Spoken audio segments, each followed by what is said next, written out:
Hi, this is Professor Charlie Evans, and today I'm going to talk a little bit about the Russian Revolution.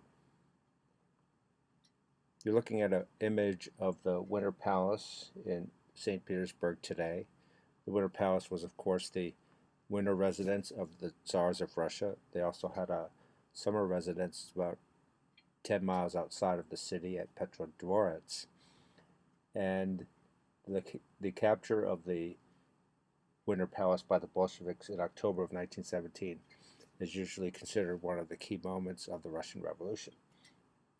But let's consider that the Russian Revolution is really a process that spans the years from 1917 to 1921, beginning with the Tsar's abdication of the throne in February of 1917 to the end of the Russo-Polish War in 1921.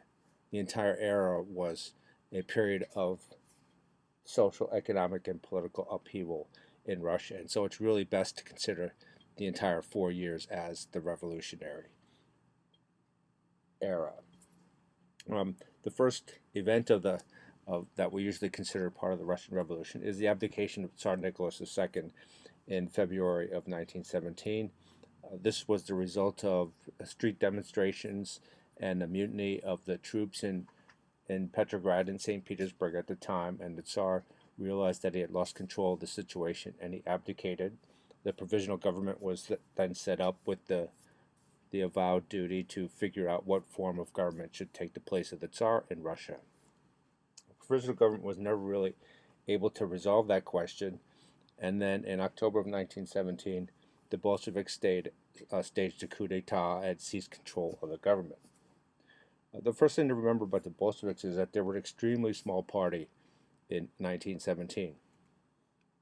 The best estimates put the party's strength at anywhere from 5 to 10,000 members in the early part of 1917.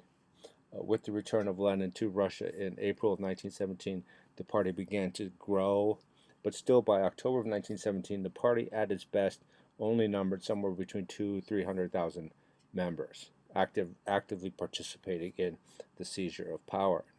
Now consider that that's a very small percentage of the overall population of Russia, of between 250 and 300 million, just to throw out a rough figure there. And so it was really a deliberate seizure of power by a very small committed political party in 1917. The civil war that ensued after the October Revolution lasted almost 4 years, and that was a civil war that involved class distinctions between the nobility, the peasantry, and the workers. It was a civil war that involved national distinctions between the different nationalities of the Russian Empire. And it was a civil war that also involved foreign intervention from Poland, from the United States, from Great Britain, and everything, as in an attempt to overthrow the Bolshevik seizure power and the establishment of a communist regime in Russia.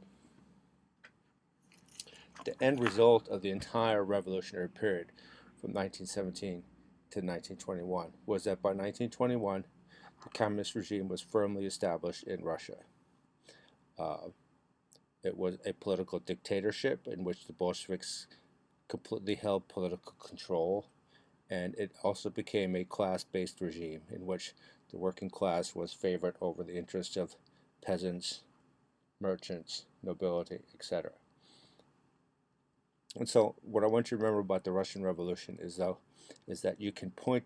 although you can point to specific events of 1917, the February Revolution or the October Revolution, the revolution is really a 4-year process that took place in which sweeping political, economic, social, and even cultural change swept through Russia and completely changed the direction and nature of the country.